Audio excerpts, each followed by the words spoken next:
الحمد لله الذي أنزل على عبده الكتاب ولم يجعل له عوجا نحمده حمدا يليق بجلال وجهه وعظيم فضله ونعمه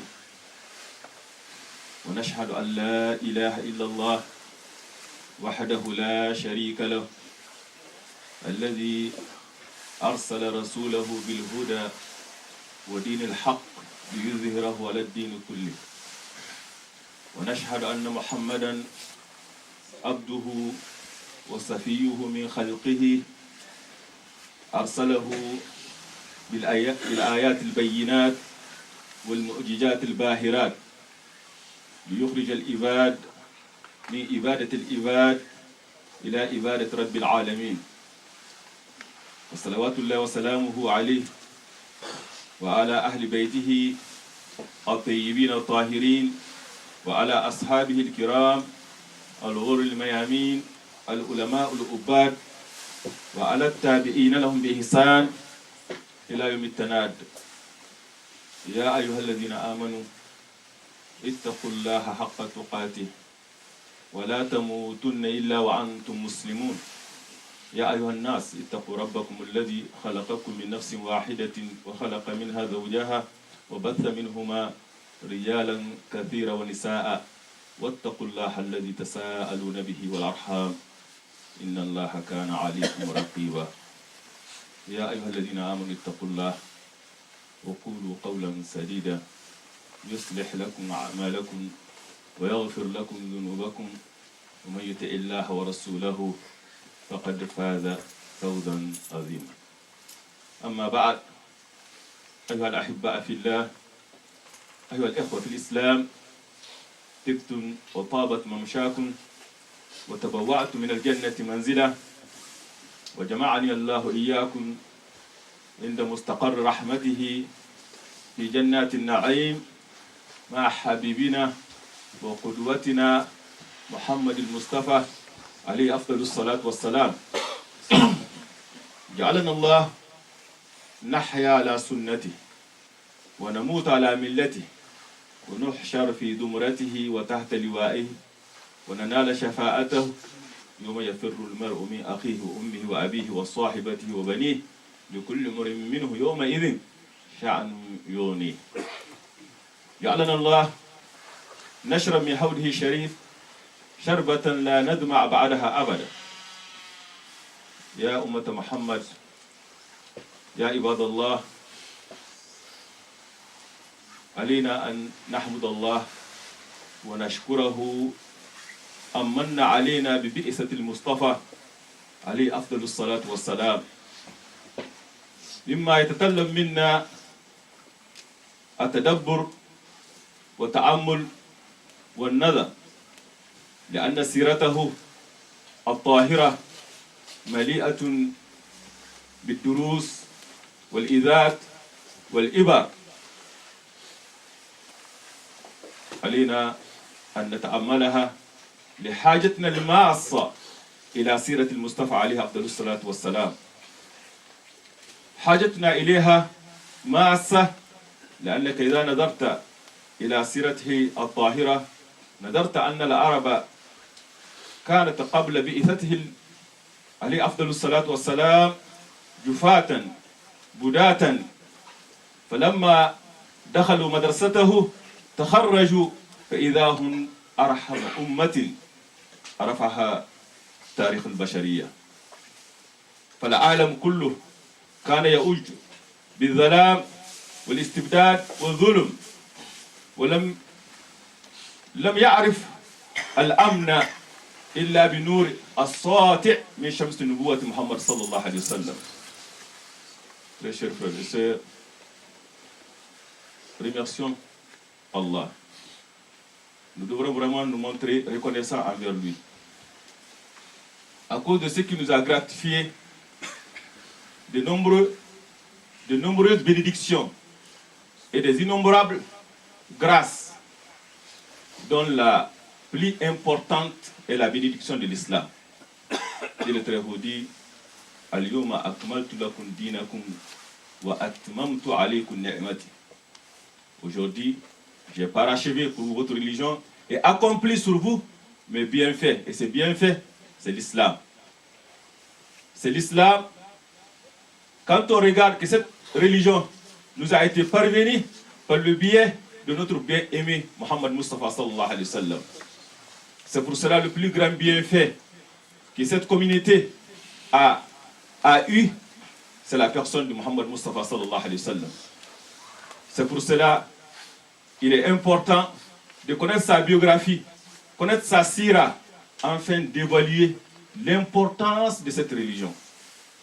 Car quand tu regardes, au moment où le messager d'Allah venait, comme le dit un universitaire, un académicien, c'est Alphonse Lamartine, un romancier français, j'aimerais vraiment citer ces paroles ici, quand il dit « Si la grandeur du dessein, c'est-à-dire du projet d'une personne, et la petitesse des moyens qu'il avait, et l'immensité des résultats qu'il a eu, si c'est la mesure d'un génie, quiconque, qui osera comparer un grand homme de l'histoire moderne à Mohammed Ali Afdalou Salam, quiconque, qui osera le faire.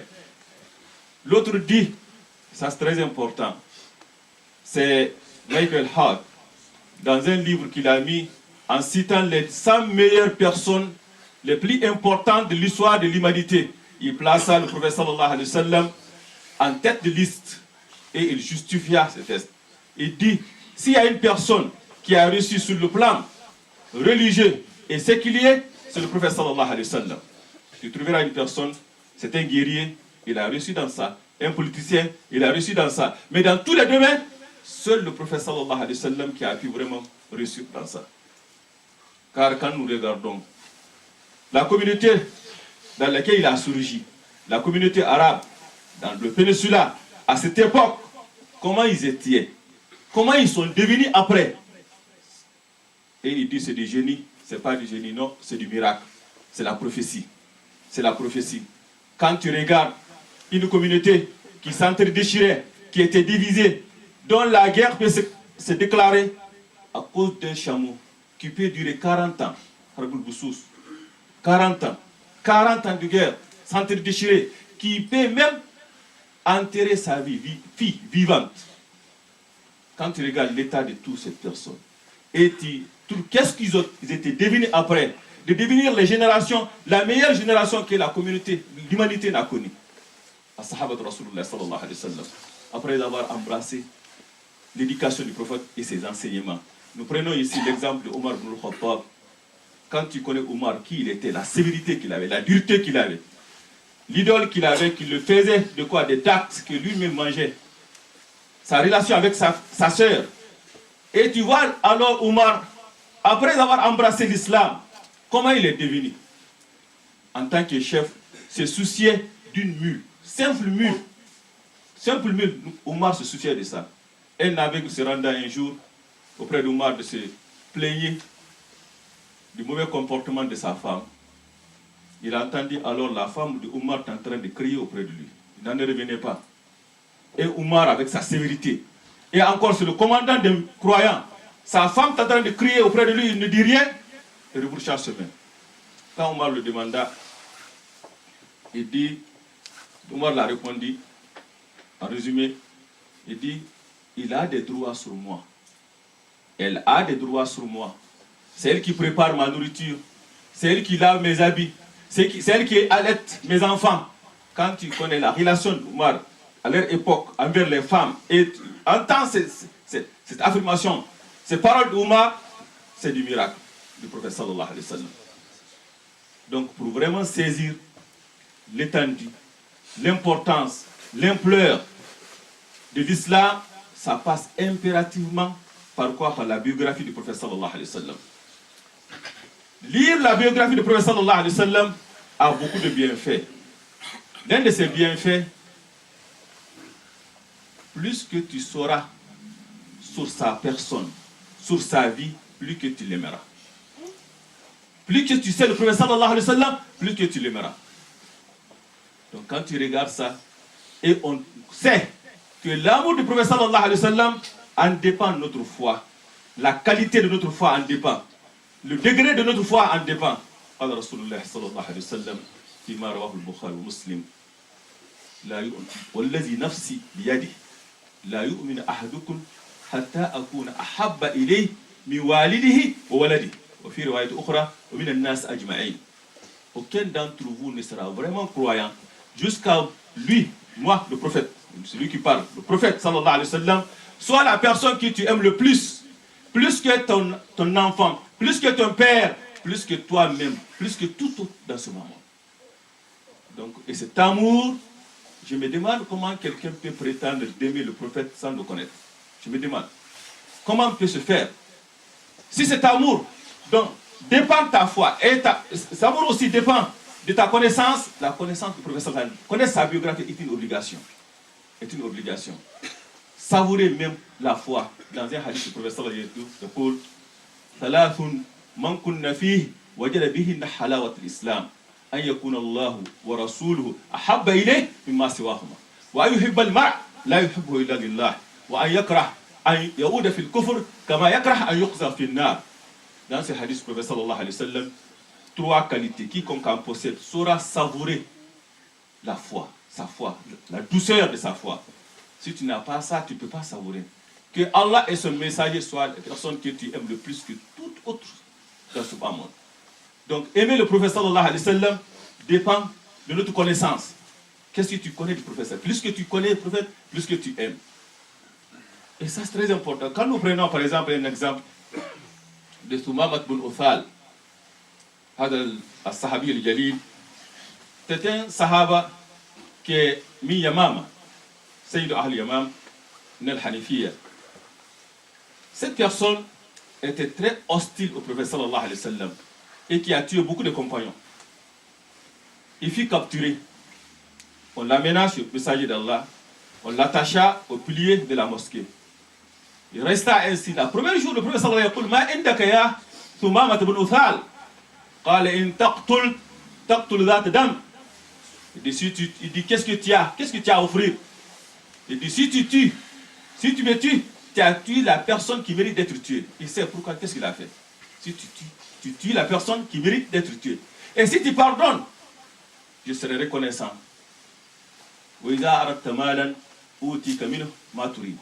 Si tu veux l'argent encore, je te donne ce que tu veux. Le prophète sallallahu alayhi wa sallam ordonna alors qu'on lui offrit la nourriture, de sa propre nourriture, l'air de son chameau qu'on lui donnait le matin et le soir. Deuxième jour, il lui dit. Troisième jour, il le répéta. Il dit: Faut pour Asra. Laissez-le partir. Quand le monsieur est parti, il est parti se laver et revenir. قال والذي نفسي بيده ما كان على وجه الأرض وجه أكره إلي من وجهك وأصبح وجهك أحب الوجوه إلي وما كانت بلدك أكره إلي من بلدك وأصبح بلدك أحب البلاد إلي. Quand il est parti se laver et revenir et prononcer la profession de foi. La ilaha illallah Muhammad Rasulullah. Pourquoi? Il ne voulait pas vraiment embrasser l'islam en cet état. Et après 3 jours qu'il a passé auprès du prophète sallallahu alayhi wa sallam et ses compagnons, il a pu savoir, il a eu la chance de connaître le messager. Et il a aimé ainsi. Il dit: il n'y a pas un visage que j'ai détesté sur la terre plus que ton visage avant que j'arrive ici. Aujourd'hui, il n'y a pas un visage que j'aime de plus celui que ton visage. Il n'y a pas une cité que je déteste avant. Aujourd'hui, c'est la cité que j'aime le plus. Il n'y a pas une religion que je détestais plus que l'islam. Mais aujourd'hui, c'est l'islam que je préfère sur toutes les autres. Et les conséquences et les retombées de la conversion de Thumamat ibn Uthal étaient tellement grandes que ce monsieur, à leur ville, c'est là où passaient les caravanes de nourriture de Quraysh. Et il parta dire aux Quraysh: aucun grain ne viendra de moi sans l'autorisation de Muhammad sallallahu alayhi wa sallam. Les personnes qui ont connu Muhammad sallallahu alayhi wa sallam l'ont aimé plus. Tu prends ainsi Amr ibn al-As. qui était tellement hostile avec Khalid bin Walid, il raconte, quand j'ai embrassé l'islam, si tu me dis de décrire Mohammed, je ne vais pas le faire. Il dit là, tellement que par respect, je n'ai jamais regardé le prophète sallallahu alayhi wa sallam en face, tellement que je le respecte. Et tu connais cette personne, si tu savais l'état de cette personne avant la conversion, c'est étonnant. D'autres sahabis qui venaient passer toute la nuit auprès du prophète sallallahu alayhi wa sallam s'il avait besoin de quelque chose pour lui apporter. Faqala lahu Rasulullah sallallahu alayhi wa sallam, sal otik. Demande quelque chose, je te donne. Les gens allaient à la tombe, prendre les sables là-bas, manger, pour avoir l'argent ou le pouvoir. Il y en a qui sacrifient les humains. Si cette personne se tient devant le prophète, il lui dit, demande ce que tu veux, je te le donne. Certainement, il va demander Moulkou Suleiman. Il va demander vraiment le royaume de Salomon ou d'autres choses. Qu'est-ce que la personne, la Sahaba, a dit? As'aluka murafaqataka fil jannah. Tout ce que je demande, c'est d'être à ta compagnie au paradis. C'est l'amour, c'est cet amour-là qui animait. Pourquoi? Parce qu'ils ont pu connaître le prophète sallallahu alayhi wa sallam. Il y a des cas comme ça qui sont très nombreux. Quand tu lis la biographie du prophète sallallahu alayhi wa sallam, tu auras la chance de connaître l'essence même de l'islam. وَمَا أَرْسَلْنَاكَ إِلَّا رَحْمَةً لِلْعَالَمِينَ. Nous t'avons envoyé comme miséricorde pour l'humanité. Et cette miséricorde, tu le verras où? À travers du comportement du prophète sallallahu alayhi wa sallam, à travers ses relations avec ses ennemis, relations en temps de guerre, relations avec ses épouses, relations avec une femme, que le messager d'Allah est en train de présider une prière. Un enfant pleure, il voulait allonger, il allège, par pitié pour la maman. Des cas qui sont très très nombreux. C'est ça le prophète sallallahu alayhi wa sallam. C'est pour cela c'est important de comprendre sa biographie. Plus que tu le comprends, et Dieu le Très-Haut dit, فَبِمَا رَحْمَةٍ مِنَ اللَّهِ لِنْتَ لَهُمْ لَوْ كُنْتَ فَظًّا غَلِيظَ الْقَلْبِ لَانفَضُّوا مِنْ حَوْلِكَ. Par quelque miséricorde d'Allah, tu as été si doux envers eux. Si tu étais dur, tu étais rude, au cœur dur, ce serait enfui de ton entourage. لَقَدْ جَاءَكُمْ رَسُولٌ مِنْ أَنفُسِكُمْ عَزِيزٌ عَلَيْهِ مَا عَنِتُّمْ حَرِيصٌ عَلَيْكُمْ بِالْمُؤْمِنِينَ رَءُوفٌ رَحِيمٌ. Un messager pris parmi vous est venu à vous, auquel pèsent lourd les difficultés que vous subissez, qui est plein de sollicitude, plein de sollicitude. قال لكل نبي دعوة مستجاب واختبأت دعوتي شفاعة لأمتي يوم القيامة. Chaque prophète a une invocation exaucée. Et c'est un privilège que Dieu a accordé au prophète. Il dit, quant à la mienne, je la préserve pour ma communauté, pour intercéder pour eux le jour de la résurrection. C'est un capitaine qui n'abandonne jamais le navire, le bateau, jamais. Car quand tu regardes la tentation de Quraysh pour vraiment demander au prophète d'abandonner la religion, ils n'ont pas réussi. Dans l'au-delà aussi, à Shafa'atul Kubra, quand tous les prophètes diront Nafsi, Nafsi, ma personne, le prophète sallallahu alayhi wa sallam, Ummati, Ummati, ma communauté, ma communauté. Et c'est la première personne qui rentrera au paradis. Il va, malgré tout ça, il va rester auprès de Sirat, le pont qui est surplombé sur l'enfer, pour regarder sa communauté franchir cette étape-là. Quelle est sa parole? Allahumma sallim, Allahumma sallim. Seigneur, sauve-les, sauve-les. C'est ça le prophète sallallahu alayhi wa sallam. C'est pour cela il est important d'apprendre la biographie du prophète sallallahu alayhi wa sallam pour pouvoir l'aimer, pour saisir c'est quoi l'islam, l'essence même de l'islam, et aussi pour pouvoir l'imiter, le prendre comme modèle. On ne peut pas prendre une personne comme modèle sans le connaître.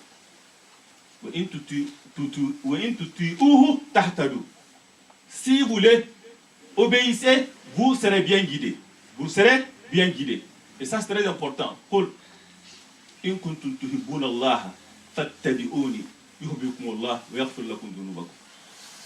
Si vous aimez vraiment Allah, suivez-moi, Allah vous aimera, alors il pardonnera vos péchés.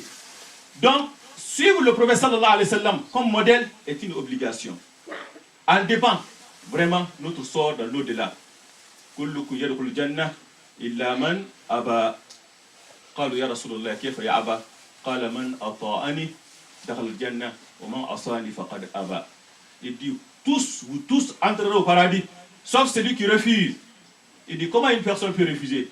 Celui qui m'obéit entrera au paradis. Celui qui me désobéit aura refusé. Dans un autre, il dit Mathali wa mathalukum kamathali rajulin awqada naran. فلما أضاء ما حوله جعل الجراد والجنادب يقعن فيها وهو يذبهن أنها وأنا آخذ بحججكم وأنتم تتفلتون مني. Il dit mon exemple et vous, c'est comme un homme qui a allumé le feu dans le désert. On sait que les criquets et les papillons, dès que tu allumes le soir, comment ils font? Ils viennent, ils tombent là-dedans. Vous êtes exemple de ceci. Il essaie vraiment de les écarter, mais non, il les échappe, refuse il faut qu'ils tombent là-dedans. C'est ça le prophète, c'est ça le comportement, notre image avec le messager d'Allah. Donc la personne, pour saisir l'ampleur de tout ça, ça demande ça.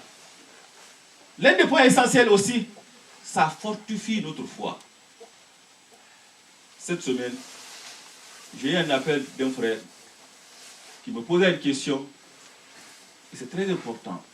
Il dit, je suis au lieu de travail, on vient de me poser des questions, je voulais savoir est-ce que c'est vrai. J'ai dit, c'est quoi? Il dit que mon prophète sallallahu alayhi wa sallam s'est marié avec une fille de 10 ans. C'est des choses qui se disent. Donc la personne qui ne sait pas sa religion va l'apprendre par d'autres personnes. Et c'est quoi? Et cette personne, quelle intention qu'il a? Vous savez, avant de rentrer dans ce détail, le message d'Allah, dans un hadith sahih, قال كان رسول الله صلى الله عليه وسلم مؤتكفا فأتيت أزوره ليلة فقمت لأنقلب فقام معي ليقلبني فإذا رجلان من الأنصار يمران فأسرعا فقال لا رسلكما فقالوا سبحان الله قال خشيت قال إن الشيطان يجري من ابن آدم مجرى الدم من الإنسان في الجسم وخشيت أن يقذف أو يقذف في قلوبكما شرا. Cet événement, le prophète avait un retrait spirituel. Il était dans la mosquée. Son épouse, sa fille, est venue le rendre visite.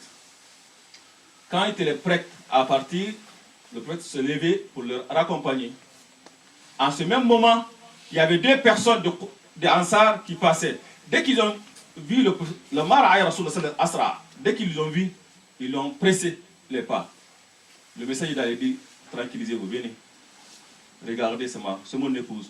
Il dit, Subhanallah, gloire à Allah, pouvons-nous douter de toi? Il dit, non, c'est pas ça. Il dit, le Satan coule dans vos veines comme coule le sang. Et j'ai peur qu'il jette dans vos cœurs quelque chose de mauvais, de doute, de nifar. C'est ce qui arrive quand la personne est ignorante. Ici, elle a été dissipée par quoi? Par le savoir, par la connaissance, par quelque chose que le professeur l'a montré. Et quand tu regardes, je ramène encore aux Occidentaux même, des universitaires qui ont étudié l'islam, qui sont peut-être des spécialistes de l'islam. Par exemple, comme William Montgomery Watt, c'est un Écossais britannique qui est vraiment spécialiste de l'islam, il dit le mariage du prophète sallallahu alayhi wa sallam, Mohammed, a pour dessein un aspect politique, d'alliance entre les tribus. Avec un aspect politique d'alliance entre les tribus. D'autres personnes aussi disent, et ça aussi c'est un universitaire, il dit il est très délicat de faire une généralisation sur le mariage du prophète sallallahu alayhi wa sallam. Car beaucoup d'entre eux étaient politiques, d'autres étaient motivés par la compassion pour les veuves, d'autres peut-être c'était pour les sentiments amoureux. Regarde la vie du prophète sallallahu alayhi wa sallam. Quand tu regardes son premier mariage, Khadija avait quel âge? 40 ans. Lui, il avait quel âge? 25 ans. 25 ans, 40 ans. Et Dieu sait faire des choses. C'est Dieu qui est témoin. Quelques jours avant ça, une sœur m'a appelé. Il dit, on a un problème dans la famille. C'est quoi? mon frère veut se marier à une femme, mais nous ne sommes pas d'accord. Je dis pourquoi? Il dit elle est plus âgée que lui. Je dis combien d'années? Il dit 4 ans, 5 ans. Je dis quel est le problème? Ton frère est mineur ou est majeur? Il est majeur, mais c'est l'homme qui doit être plus âgé. Donc, vous savez, quand vous regardez ça, et le prophète sallallahu alayhi wa sallam resta avec Khadija combien de temps? Jusqu'à ce qu'il atteigne 65 ans. 65 ans, il ne s'est jamais remarié avec. Il est resté fidèle. Et ce n'est pas qu'on dit qu'il avait des copines de Soko, non, vraiment fidèle. Aux fleurs de sa jeunesse. De 25 ans jusqu'à 50 ans de sa vie, rester avec une femme jusqu'à 65 ans de cette âge. Et la deuxième femme qu'il a épousée, c'est Saudat bin Zam'a. Elle avait quel âge? Elle avait 55 ans quand le prophète l'épousa. Le prophète avait quel âge? 50 ans. Tu vas vraiment rentrer dans les détails, ça ne finit pas. Et le sujet, qu'est-ce que ça a dit? Ça a dit que le prophète sallallahu alayhi wa sallam a consacré toute sa vie, y compris sa jeunesse, dans la religion. Pour aider, pour que la religion nous parvienne tel qu'il est. Et il sera vraiment injuste de juger un effet, un événement qui est survenu 1400 ans selon nos normes que nous avons aujourd'hui. Car Khadi, Aïcha même, quand il leur demande, et c'est la personne qui m'a appelé 3 ans avant, il était prêt à partir pour le mariage, il m'appelle et dit, la famille, ils me disent que le mariage ne se fait pas après Ramadan. Moi, tout juste après Ramadan, ça n'a pas vraiment des mauvaises présages. Je l'ai cité la parole de Aïcha qui dit qu'il n'y a pas une femme qui est plus chanceuse que celles qui se sont mariées avec le prophète sallallahu alayhi wa sallam. Parmi elles, il n'y a pas plus chanceux que moi. C'est Aïcha qui dit. Elle se sent plus chanceuse sur toutes les femmes sur cette planète. C'est Aïcha. Et aucun mécréant, polythéiste, Dieu sait comment ils attaquaient le prophète sallallahu alayhi wa sallam constamment, des assauts qu'ils faisaient. Aucun n'a soulevé un doute, une parole, un critique sur ce mariage. Donc c'est un mariage qui se fait dans toutes les normes, selon ce qu'ils étaient à leur époque. Qu'il y a quelque chose aujourd'hui, qu'on a cette idée, ok, on peut le faire entre nous, mais non, le prophète sallallahu alayhi wa sallam, il est intouchable. Il est intouchable et sa sira est très propre et c'est très important de la connaître. Plus que tu le connais, tu l'aimeras. Et si tu ne le connais pas, c'est ça, tu te hasardes alors d'être devant comme ça des tentations.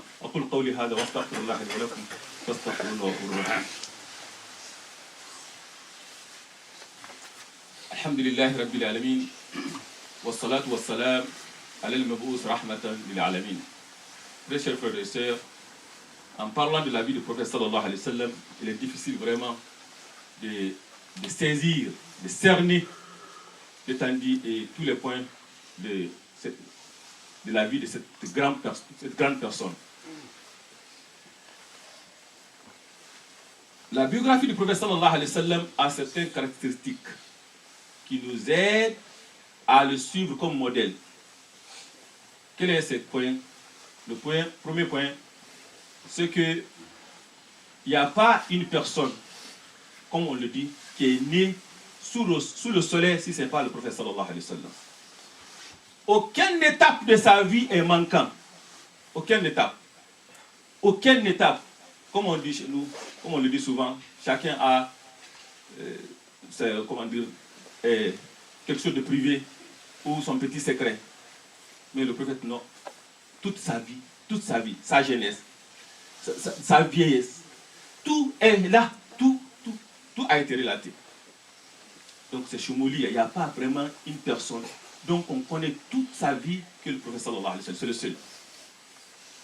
Et aussi on trouve qu'il n'y a pas aussi une biographie qui est plus authentique que celle du prophète sallallahu alayhi wa sallam. Avec honnêteté.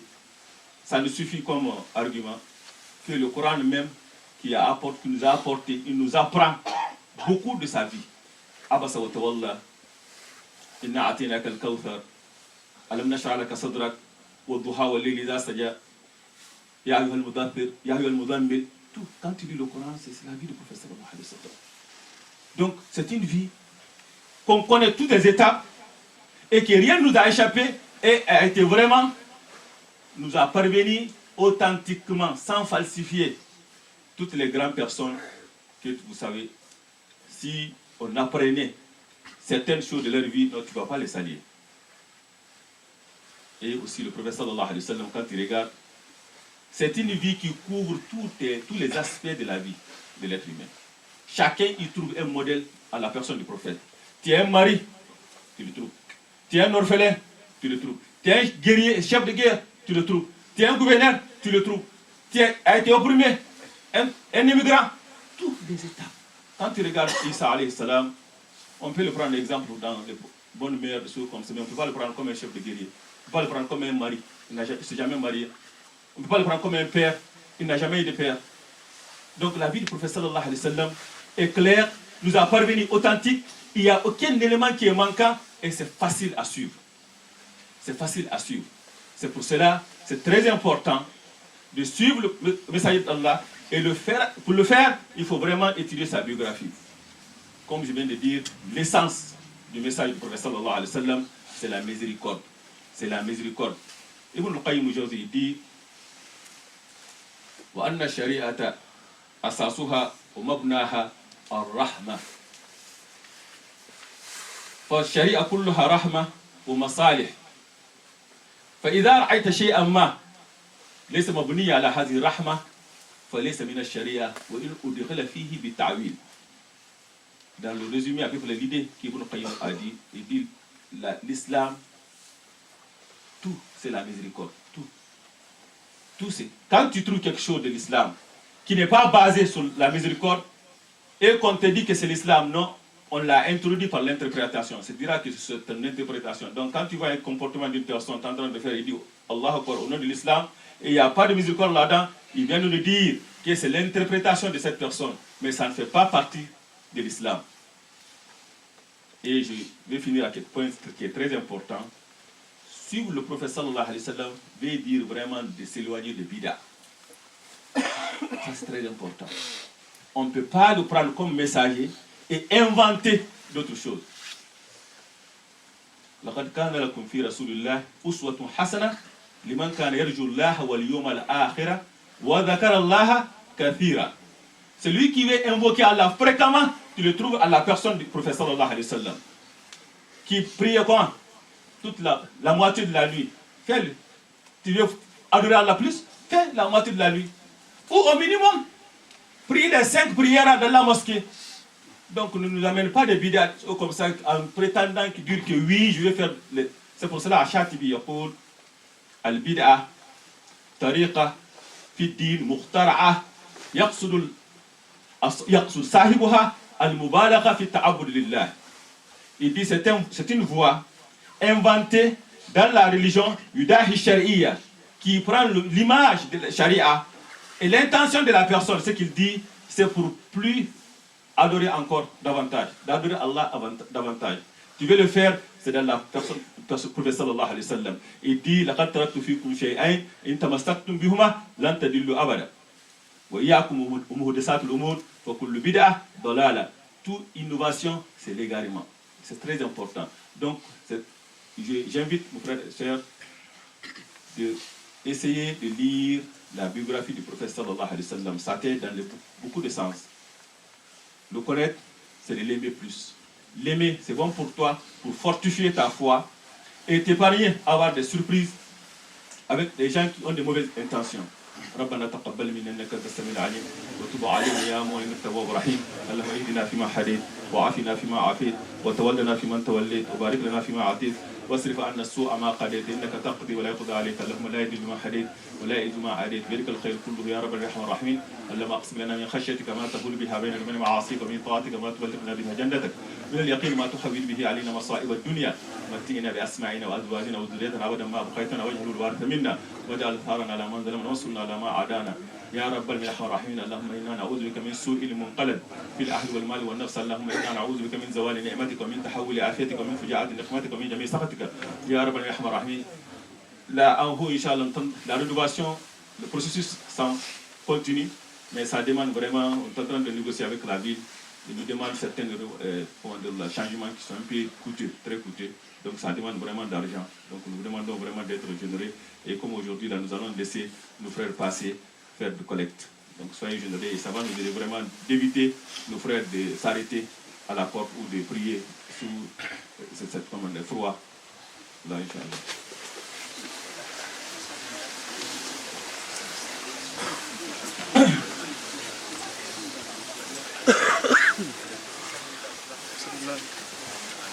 On va se serrer un pied s'il vous plaît pour que nos frères qui sont...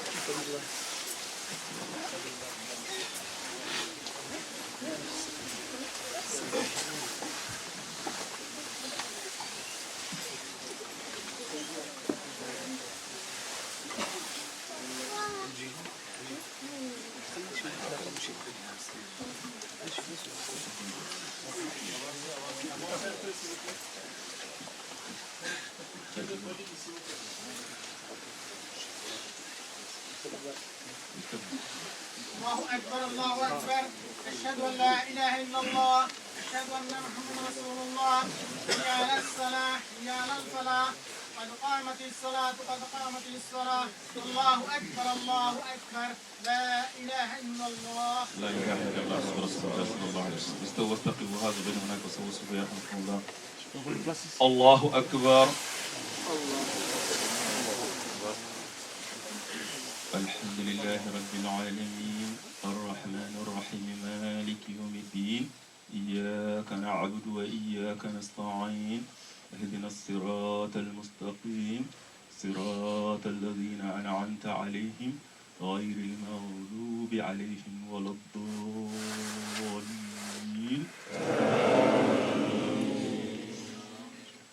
إنا أعطيناك الكوثر فصل لربك وانحر إن شانئك هو الأبتر.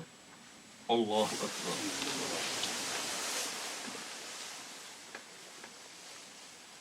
سمع الله لمن حمده. الله أكبر.